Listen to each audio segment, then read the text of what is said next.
Creo que busquen el Salmo 43.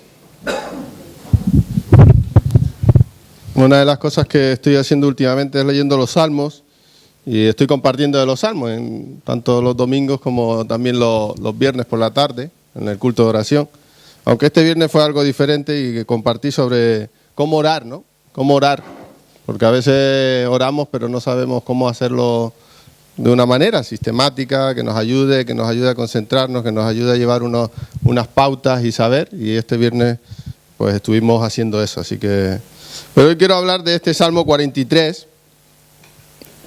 que es muy interesante, como todos los salmos, y pues es lo que el salmista siente y expresa, y cómo él está en esta situación, y todo esto sale a la luz, ¿no? Por medio del escrito, ¿no? Y eso sale de un alma, en este caso cargada, o en otros casos agradecida. Y hoy quería hablar de esto, ¿no? De cómo salir de la desesperación, ¿no? Porque tantas veces estamos desesperados, ¿no? O deprimidos, o angustiados. Y este salmo nos ayuda a salir de esa desesperación a la alabanza, o de esa desesperación a la alegría, al gozo, a la satisfacción en Dios. Y así que presta atención porque es un buen salmo para eso. Voy a leer la Nueva Versión Internacional, que me gusta. En este salmo he cogido esta versión. Siempre cojo la del 60, pero hoy he cogido esta. Esta semana he leído este texto en esta versión. Dice el salmista: hazme justicia, oh Dios. Defiende mi causa frente a esta nación impía. Líbrame de gente mentirosa y perversa. Tú eres mi Dios y mi fortaleza. ¿Por qué me has rechazado? ¿Por qué debo andar de luto y oprimido por el enemigo? Envía tu luz y tu verdad. Que ellas me guíen a tu santo monte. Que me lleven al lugar donde tú habitas. Llegaré entonces al altar de Dios, del Dios de mi alegría y mi deleite. Y allí, oh Dios, mi Dios, te alabaré al son de arpa. ¿Por qué voy a inquietarme? ¿Por qué voy a angustiarme? En Dios pondré mi esperanza y todavía lo alabaré. Él es mi Salvador y mi Dios. Amén. Qué contraste este salmo, ¿no? Cómo empieza, ¿no? Y cómo termina. De la desesperación a alabar a Dios. ¿Cómo puede ocurrir eso? Cuando el gobierno nos dice que las previsiones son buenas, ¿no? Y vamos a subir tanto por ciento más. Y después sale el Banco de España y nos dice que no, que el gobierno se ha equivocado, que va a ser mejor todavía las previsiones que nos da el Banco de España. Pero después sale otro estudio que dice que somos el segundo país de Europa más pobre y los niños pasan hambre. Y sale otra noticia de que el gobierno quiere liberar las autopistas de peaje y gastarse miles de millones de euros, que si esos cogieran, servirían para aplacar toda esa hambruna que los niños están pasando. ¿Qué hacemos con tanto eso? Y no decir después de nuestras relaciones, ¿no? O nuestras situaciones. Me encanta este salmo porque dicen muchos que forma parte del salmo anterior, del Salmo 42, o está muy estrechamente ligado a ese Salmo 42. Y muchos manuscritos antiguos, tanto el Salmo 42 como el 43, es un solo salmo. Está todo cogido en uno. En muchos escritos antiguos forman solo una unidad por su contenido. Si hay algo que les une, algo que es una columna vertebral de este salmo, es lo que el salmista está padeciendo, ¿no? Es la desesperación, es la depresión espiritual que él está sintiendo por lo que está viviendo a su alrededor. Y lo que hace el salmista es clamar a Dios. Tantas veces tenemos que aprender a llevar nuestras cargas a Dios. Aunque todos lo saben, gracias, heredero. Aunque todos lo saben, no hemos aprendido a llevar las cargas a Dios. El salmista dice: ¿Dónde estás, Dios, cuando los malos me están acosando, cuando los malos están a mi alrededor, cuando los malos me están rodeando? ¿Dónde estás, Dios? ¿Dónde estás cuando no hay vida en mi vida, cuando no hay solución a mis problemas? ¿Dónde estás? ¿Has oído esa pregunta alguna vez, no? ¿Por qué Dios permite esto? ¿Por qué Dios permite que me ocurra a mí esta situación cuando yo soy una persona buena? Entre comillas, lo de buena. Persona lo dejamos porque lo eres. ¿Dónde estás? Está el salmista, le está diciendo a Dios, ¿dónde estás, Dios, cuando los malos están a mi alrededor? Cuando hay injusticia a mi alrededor. Hazme justicia, Dios. Defiéndeme. Defiéndeme contra todos los que están haciendo mal. Contra los mentirosos, dice, contra los perversos que están haciendo algo malo. Repito una frase muy importante y un tema muy importante en los Salmos, que es reivindicar, un grito de reivindicación a Dios, reivindicar a Dios. Qué importante es eso, ¿verdad? ¿Sabe lo que significa reivindicar? Es recuperar lo que a uno le pertenece. Así, en sencillas palabras. Dios, quiero recuperar lo que es mío. Y voy a ti, que eres el único que puede dármelo. ¿Y el salmista cómo se siente? El salmista se siente injustamente acusado, injustamente blasfemado. Y lo que hace es lo que tan pocas veces hacemos en la iglesia, o los cristianos. Lo que hace el salmista es que lleva su injusticia, lo que él está padeciendo, lo lleva al lugar correcto. El lugar correcto dice que es el trono de Dios. El trono de Dios. ¿Y qué hace? Deja su vindicación ahí al Señor. Tú me vas a vengar. Tristemente en nuestro mundo y en nuestra sociedad y en nuestra iglesia, incluido esta, a veces nuestros problemas no los llevamos a Dios. Lo más fácil a veces es llevárselo a alguien que está cerca de nosotros y descargar con esa persona. Y lo que hacemos de esa forma es no solamente desahogarnos nosotros, sino también contaminar a otra persona, poniéndola en contra de aquella otra persona que, según esta persona, te hizo mal. Es un trabalenguas, ¿no? Es algo raro. Pero el salmista hace lo correcto. Y no digo que no tengamos que denunciar el pecado, no estoy hablando de eso. Si tú sabes que alguien es una persona mala, un asesino, un violador, una persona que maltrata a su esposo o a su esposa, hay que denunciarlo. Estoy hablando de esas pequeñas cosas de que yo reconocí, o yo percibí, o yo intuí, o yo interpreté, las que nos hablan de mal, ¿no? Líbrame, dice, líbrame de la persona, hombre o mujer, engañoso e injusto. ¿Quién quiere vivir con personas así? El salmista dice que es difícil tratar con esta clase de personas.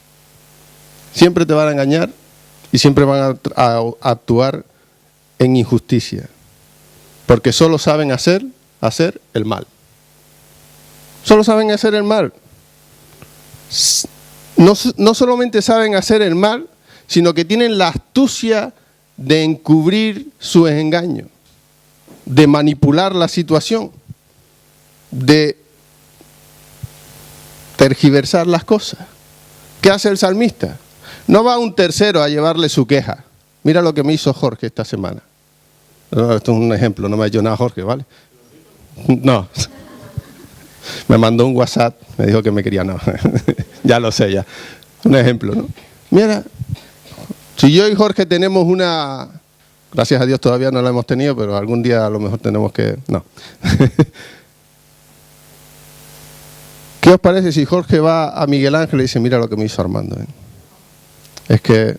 Y después se llama pastor.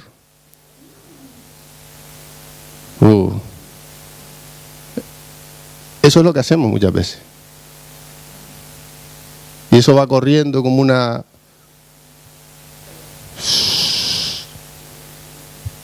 y contamina y hace daño a la iglesia.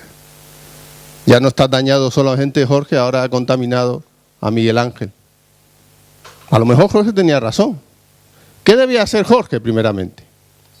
Primeramente tenía que venir a mí y decir, oye, o perdona o mira, me hiciste daño. Y como dice, antes de nada de eso, Dios, ayúdame a hablar con esta persona para restaurar nuestra relación y arreglar las cosas. Líbrame de esta gente. Pídele a Dios que te libre de personas de esta calaña. Porque lo único que van a hacer es contaminarte, ensuciarte, echarte estiércol, por no decir lo otro. ¿No, Laura? Estiércol encima de ti. El salmista hace lo correcto. Le grita a Dios. Habla con Dios. Dios, ¿por qué estás tan lejos? ¿Por qué pareces tan distante? ¿Por qué no te me acercas y estás conmigo en este tiempo? ¿Te has sentido así alguna vez? ¿O soy yo el único raro en esta iglesia? Soy raro de por sí, pero... ¿Te has sentido así alguna vez de que tus oraciones no pasan del techo? Tenemos aquí doble techo para que el vecino, el pobre, no nos denuncie, pero así todas veces nos ha denunciado, pero no pasa nada. Lo bendecimos y le pedimos que Dios lo guarde. Pero no sé si te has sentido así, que tú hablas, quieres hablar con Dios y... Dios, ¿dónde estás, Dios? Así se siente el salmista. ¿Dónde estás? ¿Por qué estás tan lejos? Acércate un poquito, Dios. Te necesito. Tú eres mi Dios, le dice. Tú eres mi fortaleza. ¿Por qué me has rechazado? ¿Por qué tengo que seguir andando en dolor, en luto, oprimido por aquella persona que me hace daño? O por la situación, por la circunstancia, por la enfermedad, por la crisis, por el paro, por el trabajo, por mi jefe, por mi esposa, por mis hijos. Ponle lo que tú quieras. ¿Por qué? Si tú eres mi Dios. ¿Sabes? Si el salmista no tuviera una relación con ese Dios, estaría totalmente, no terminaría el salmo como lo empezó. Incluso yo creo que no tendría ese problema. ¿Por qué? Porque el diablo a quien más va a atacar es al que más busca a Dios. Normalmente funciona así. Al que lo tiene controlado, al que no ora, al que no lee la Biblia, al que no habla de Cristo, y dice, ¿para qué le voy a molestar? Ya está haciendo mi trabajo. Pero al que habla de Dios, al que quiere llevar una vida recta delante de Dios, al que quiere proclamar, al que quiere vivir en su palabra, en intimidad con Él, al que tiene tiempo de oración, al que le habla a otras personas del amor de Dios, al que dice Dios es la salida para tu vida, Dios, pues claro, ahí el enemigo no está contento. Su relación. Pero esta situación, ¿qué le hace al salmista? Le hace buscar más a Dios. Le hace buscar más a Dios. Le hace poner todavía más su confianza en la fuerza de Dios y no en su propia fuerza. ¿No? Buscar su fuerza en la fuerza de Dios. No en lo que uno pueda tener, sino en la propia fuerza que Dios nos da. Y el salmista se pregunta, ¿dónde está Dios? Como a veces nosotros en situaciones, ¿dónde está Dios en ese momento crítico de necesidad? ¿Dónde estás, Dios? Cuando más te necesitaba, ¿dónde estabas, Dios? ¿Por qué? Dice el salmista, se siente incluso rechazado. ¿Por qué me has rechazado? ¿Por qué sigo teniendo que estar caminando en este mundo vestido de luto, en duelo, oprimido por el enemigo? ¿Por qué? Si tú eres mi Dios. ¿Sabes? El que ama a Dios y camina con Dios, tenemos que hacer frente tantas veces a los por qué, ¿no? ¿Por qué? ¿Por qué Dios? Los por qué, que se preguntan por qué Dios hace las cosas o por qué Dios no hace las cosas de la manera en que le pedimos. Los por qué son tan importantes. ¿Por qué Dios no hace las cosas como te pido? que yo lo que necesito es un Audi A4, no un Seat Ibiza del 99, aunque es gratis. ¿Por qué tengo que pasar esta situación en mi trabajo? ¿Por qué no me quitas al jefe que tengo? ¿Por qué no me quitas al marido, a la esposa que tengo? Hay algunos que oran así, ¿eh?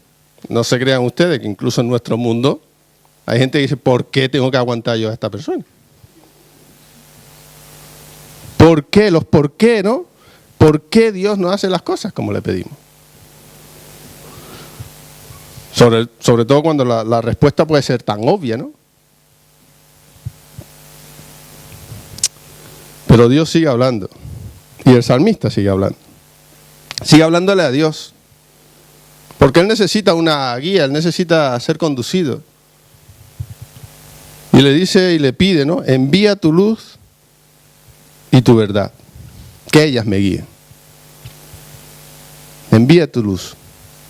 Tu verdad, las que nunca fallan, las que son auténticas. Ellas son las que me siguen. El salmista sí sabe que su luz, su verdad no es suficiente. Necesita la luz y la verdad de Dios en su vida. No como él ve las cosas. No, necesita algo más. Necesita lo que viene de Dios, que es infinitamente mejor y no tiene error. No hay error. ¿Por qué? Porque dice que esas le llevarán. Esa es una oración de sumisión del salmista, ¿no? Me quiero someter a ti, Dios. Quiero que tú me ayudes, que tú me ilumines el camino, que tú me conduzcas a la verdad. Yo no quiero, dice el salmista en mis palabras, yo no quiero que tú envíes tu luz y tu verdad para que yo pueda admirarlas y contemplar lo bonito y hermoso que tú eres.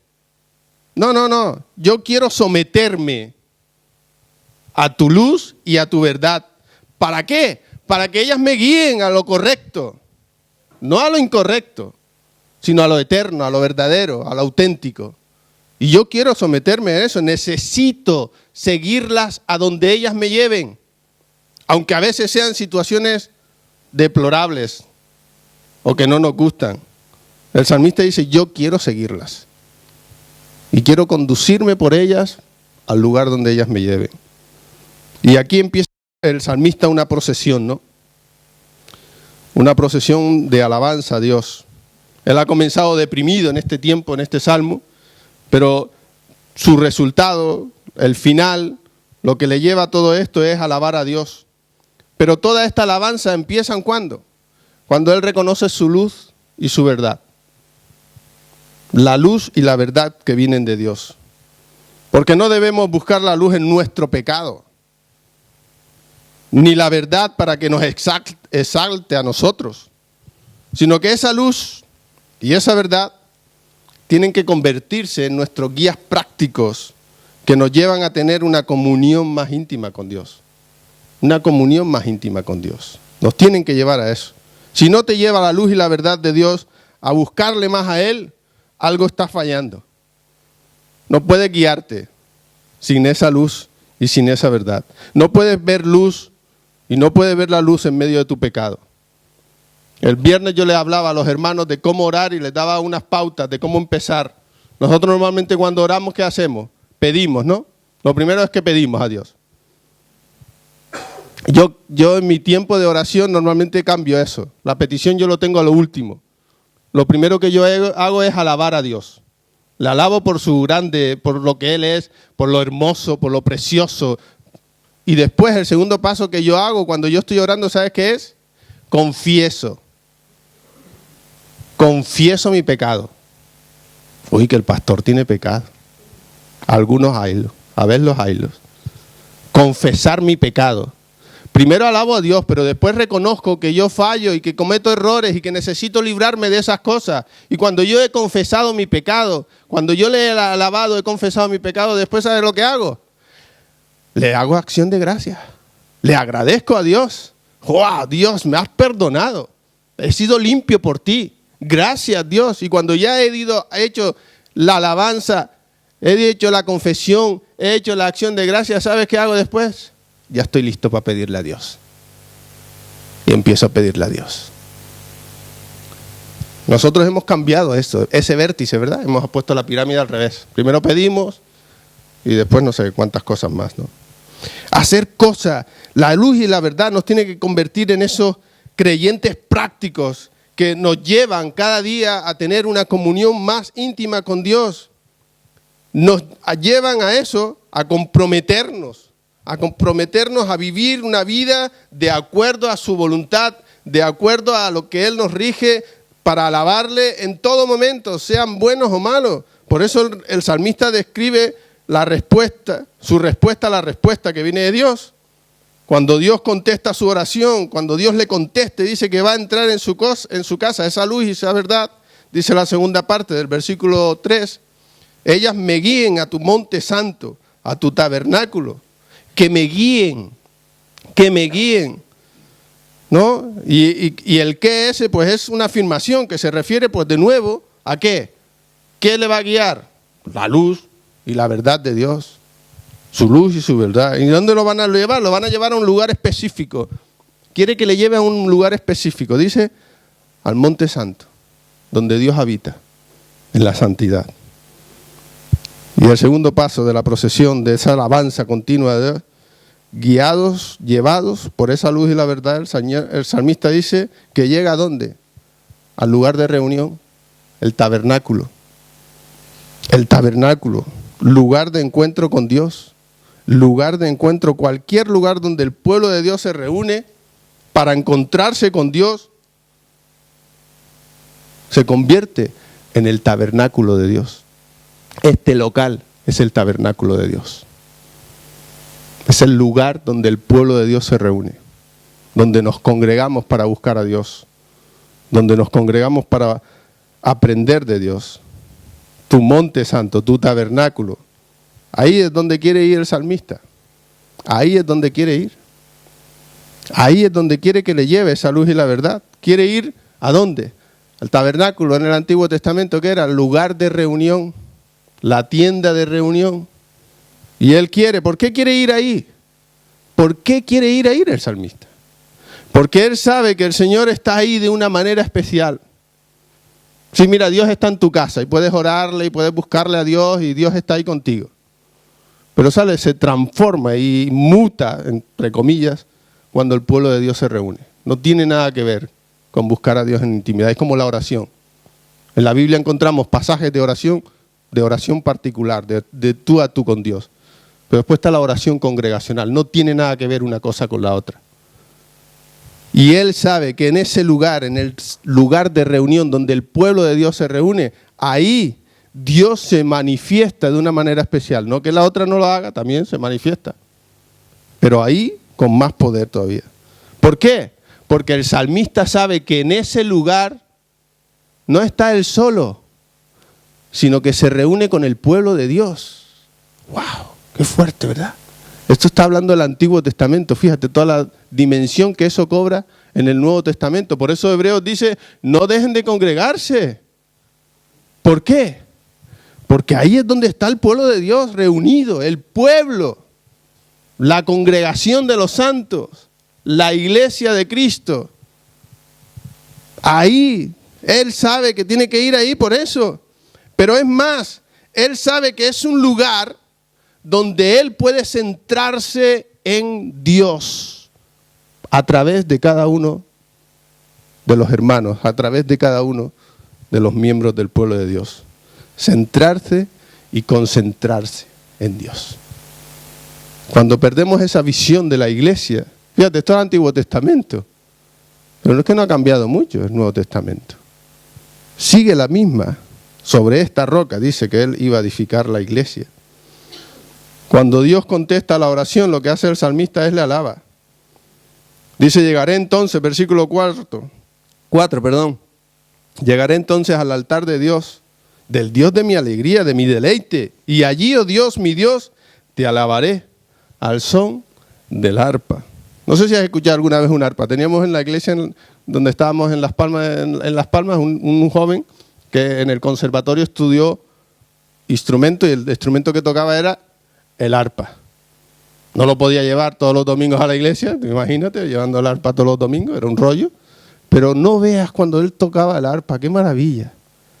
Ayer estábamos con unos amigos pastores y su hija está terminando piano, tiene 11 años, su hija está terminando la carrera ya de piano en el conservatorio y ahora va a entrar en el Instituto de Música en Madrid y le dijeron, tienes que coger otro instrumento, aparte del piano. Tenía ahí una viola, un cello, una guitarra y los padres, venga, cogen una guitarra, cogen un violín que es chiquitico, un cello. La niña no, yo quiero tocar el arpa. Es que el arpa suena... Es maravilloso. David tocaba el arpa. Le tocaba a Saúl para calmarle los demonios que llevaba dentro. Espíritus quebrantadores que llevaba. Iré al altar, dice. Iré al altar, lleno de fe.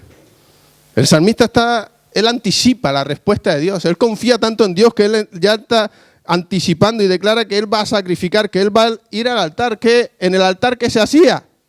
¿Tú sabes lo que se hacía en el altar? Matar un animal para perdón de los pecados, remisión de los pecados. Lo que está diciendo el salmista, yo voy a ir a tu altar a sacrificar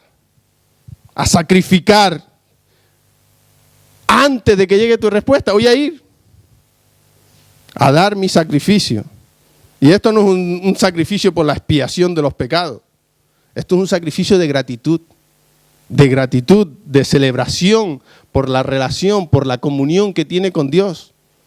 Es un sacrificio de gratitud. Nosotros normalmente tenemos sacrificio de alabanza, de quejabanza, de cosas de estas, ¿no? Pero no, un sacrificio de gratitud porque confía y tiene su seguridad en que Dios está atento a él. Antes de que Dios responda, fíjate. Qué fuerte, ¿no? Es la tercera parada, ¿no?, que hace el salmista en esa procesión que va ahí. El altar. El altar. ¿Por qué? Porque el camino hacia Dios conduce al altar. Algo tiene que morir. Cuando nuestra comunión, nuestra intimidad con Dios es continua, asidua, eso nos lleva a matar. No a nadie, sino a algo en nosotros. Algo en nosotros que nos está impidiendo ser de bendición, que nos está impidiendo tener una mejor relación con Dios, tener una mejor relación con otro. Al altar es el camino que nos lleva a Dios, que nos conduce. Ahí, cuando estamos con Dios, algo tiene que ir. Dice Salmo, dice Romanos, ¿verdad? 12, 1 y 2, ¿verdad? Sacrificio vivo, santo, agradable. Eso es vuestro culto. Un culto bien pensado. Un culto bueno, que ha meditado, que ha tenido una relación con Dios y le ha llevado a sacrificar algo en su vida. El camino hacia el altar está abierto. ¿Por qué? Porque Dios envía su luz y su verdad. Y cuando le seguimos, cuando seguimos esa luz y esa verdad del Señor, ella nos va a llevar al altar. Porque hay algo en nosotros que tiene que ser pulido, tiene que ser quitado, tiene que ser destruido de nosotros. Es ahí, es la cruz donde Jesús se dio, el altar, donde Jesús se dio como un sacrificio por cada uno de nuestros pecados. Para perdonar nuestros pecados, alguien tenía que ir al altar. Ese fue Jesús, murió por todos nosotros. El que era sin pecado, por nosotros, cargó todos los pecados en sacrificio. Bajo el nuevo pacto ya no ofrecemos sacrificios de animales, ¿verdad? Aunque algunas veces nos da ganas de matar a alguien, pero todavía elevamos, como dice Hebreo, elevamos sacrificios de alabanza. Eso es lo que nos dice Hebreo. Dice, así que ofrezcamos continuamente a Dios. Estoy leyendo en Hebreos 13, 15. Ofrezcamos continuamente a Dios por medio de Jesucristo un sacrificio de alabanza. Es decir, dice Hebreos, por si alguien no lo entendía, dice, es decir, el fruto de labios que confiesan su nombre. Sacrificios de alabanza. Nuestras palabras, nuestros cantos, se tienen que convertir en eso, en un sacrificio de olor agradable, fragante para el Señor, constantemente. Y eso dice que tenemos que hacerlo continuamente, no solamente el domingo, de 11 o de 12 a 12 y media o de 12 a lo que dure la alabanza, sino continuamente. confesar a Jesús continuamente. Con el arpa te alabaré, dice. El salmista no solo habla a Dios con el sacrificio de animales, sino también él quiere alabarle con la música, con el canto. Él ha llegado a su destino en ese caminar, en esa procesión, guiados por eso, por la luz, la verdad del Señor. Ha llegado hasta la casa de Dios, ha llegado hasta el altar de Dios, y cuando está ahí, ha hecho todo ese peregrinar, ahora todo eso le lleva a alabar a Dios. Cuando Dios contesta nuestra oración, Él desafía nuestro sentimiento. Me encanta este versículo 5.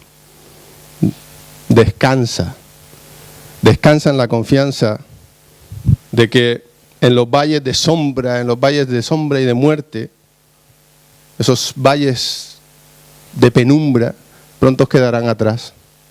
Y la luz y la verdad de Dios está hacia adelante. Cuando Dios contesta nuestra oración, Él desafía nuestros sentimientos. ¿Por qué te abates, alma mía? ¿Y por qué te turbas dentro de mí? Dice el Salmo versículo 5. Espera en Dios, porque aún he de alabarle. La salvación de mi ser en mi Dios. El salmista tiene la esperanza en la redención de Dios, pero él no ha llegado todavía. Pero mientras tanto él no va a ceder a sus sentimientos de depresión, a sus sentimientos de desaliento, de desánimo. Todo lo contrario, va a ponerlos a prueba y los va a llevar y los está llevando al Señor. Y Él le está diciendo en otras palabras, mira, todos estos sentimientos los voy a tirar por tierra, los voy a echar al suelo, no voy a dejar que me inquieten, voy a confiar en la esperanza en Dios porque Él vendrá de nuevo, porque Él va a hacer algo nuevo en mí, porque si lo hizo antes, lo volverá a hacer en mi vida. Y lo que vemos que al final el salmista, ninguna de esas circunstancias, como oraba antes al principio Miguel Ángel, ha cambiado. Ninguna de esas circunstancias ha cambiado. Ha estado orando todo el camino, ha estado dando todos los pasos en dirección a Dios, pero sus circunstancias siguen las mismas. Lo único que ha cambiado es su actitud. Su actitud. Lo único que ha cambiado es su actitud y eso es lo que hace la diferencia. ¿Con qué actitud afrontamos las diferentes cuestiones o adversidades o alegrías que nos vienen? Todavía no ha llegado la respuesta de Dios, todavía está en esa oscuridad misteriosa, todavía está a su alrededor todos aquellos que le están acusando, pero Él al final vislumbra un brillo.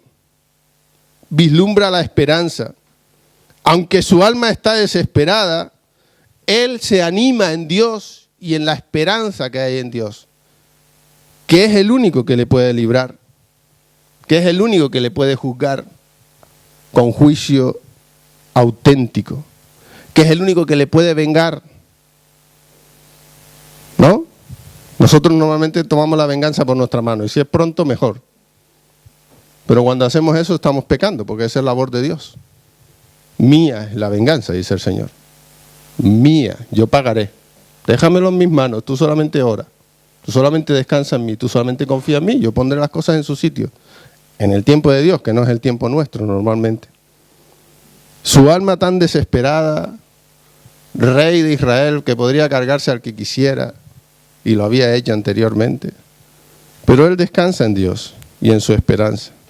Él descansa en el que le ha salvado y en el que es la salvación de su ser. El salmista sabía que necesitaba ayuda y sabía también quién era el que se la podía dar y ese era Dios. Muchas veces en nuestra cotidianidad las cosas y las situaciones no nos ayudan. A todo lo contrario, a veces en vez de acercarnos más a Dios, nos alejamos más a Dios con nuestros problemas y nuestras dificultades o lo que vivamos, ¿no? Incluso nuestras alegrías o nuestro bienestar. Pero el salmista me encanta porque él reconoce dónde está en todo momento su esperanza. Quiero terminar con esta conclusión, con una pregunta. Hacía tiempo que no os hacía una pregunta, ¿verdad?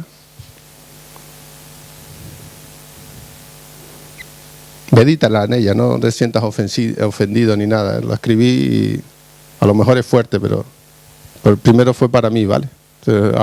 Si eso te consuela, consuelo de muchos, dice, consuelo de tontos, pero bueno. Déjame que te la lea. Eres culpable de permitir que las pruebas y las dificultades roben tu alegría y arruinen tu vida. Te la leo otra vez. Medítala, no me mates todavía. Es una pregunta sencilla. Tú la respondes delante de Dios. Yo no quiero que me des tu respuesta, ni mucho menos. Ya yo le respondí a Dios.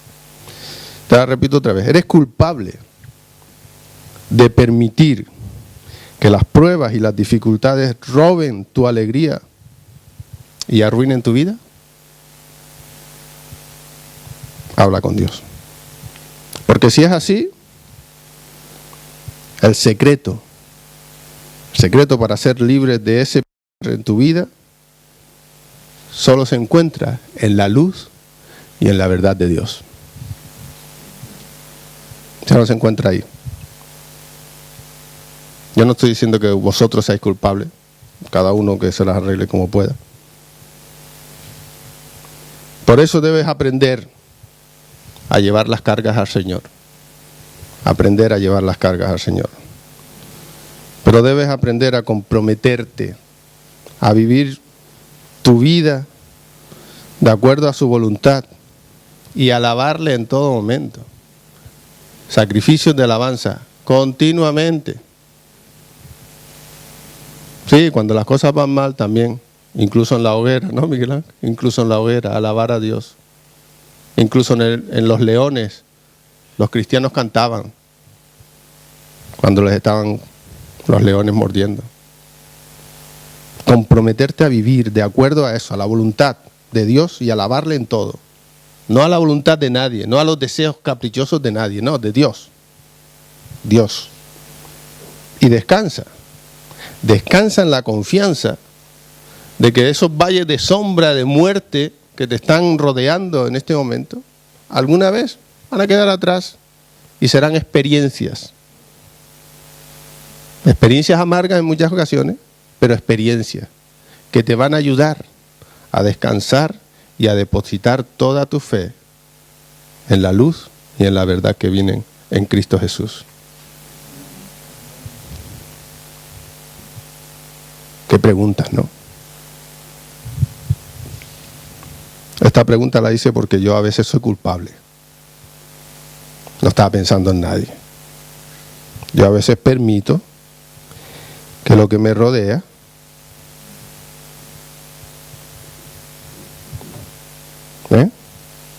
pero si es tu caso, oye, busca a Dios, porque Dios no quiere que vivas de esa situación y en esa condición menos.